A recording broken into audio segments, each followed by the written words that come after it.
Cook ചെയ്യാനൊക്കെ വലിയ ഇഷ്ടമാണ്. ടേസ്റ്റ് ചെയ്യാൻ ആർക്കും ഇഷ്ടമല്ല എന്ന് പറഞ്ഞാൽ നിങ്ങൾക്ക് ഇഷ്ടപ്പെടുമോ? എന്നാൽ എനിക്കിഷ്ടപ്പെടുമോ? ഇല്ല. കഴിക്കുന്ന ഭക്ഷണം നല്ല രുചിയുണ്ടെന്ന് കേൾക്കാൻ വേണ്ടിയിട്ടാണല്ലോ കഷ്ടപ്പെട്ട് കുക്ക് ചെയ്യുക. അപ്പോൾ അവരോടൊക്കെ അഭിപ്രായം ചോദിക്കുമ്പോൾ ഒന്നല്ലെങ്കിൽ ചീത്തയായി, ഒന്നല്ലെങ്കിൽ നന്നായി. ഇതിലേറിപ്പോയാൽ വേറെ ഒന്നും അവർക്ക് പറയാൻ പറ്റില്ല.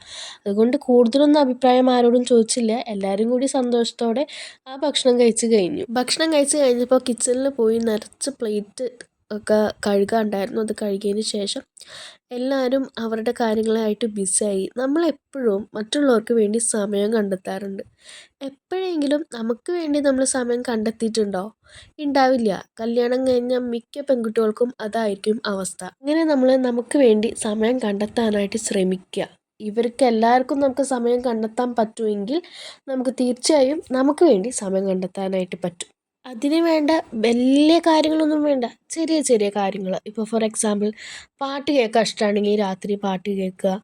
അതല്ലെങ്കിൽ ലാപ്ടോപ്പുള്ളവരാണെങ്കിൽ ലാപ്ടോപ്പിൽ എഡിറ്റ് ചെയ്യുക. അല്ലെങ്കിൽ ഫോട്ടോസ്, വീഡിയോസ് എന്തെങ്കിലും കാണുക. എന്തെങ്കിലും ഉപകാരമായി എന്ന് തോന്നുന്ന രീതിയിൽ വേണം ചെയ്യാനായിട്ട്. ഒന്നും ചെയ്യാനില്ലെങ്കിൽ ജേർണലിങ് ചെയ്യാം, ഡയറി എഴുതാം, അല്ലെങ്കിൽ ടു ഡു ലിസ്റ്റ് നാളേക്കിനി എന്തൊക്കെ ചെയ്യണം, അല്ലെങ്കിൽ മറ്റന്നാൾക്ക് എന്തൊക്കെയാണ് ചെയ്യാൻ പെൻഡിങ് ഉള്ള അതൊക്കെ നോട്ട് ചെയ്ത് വെക്കാം.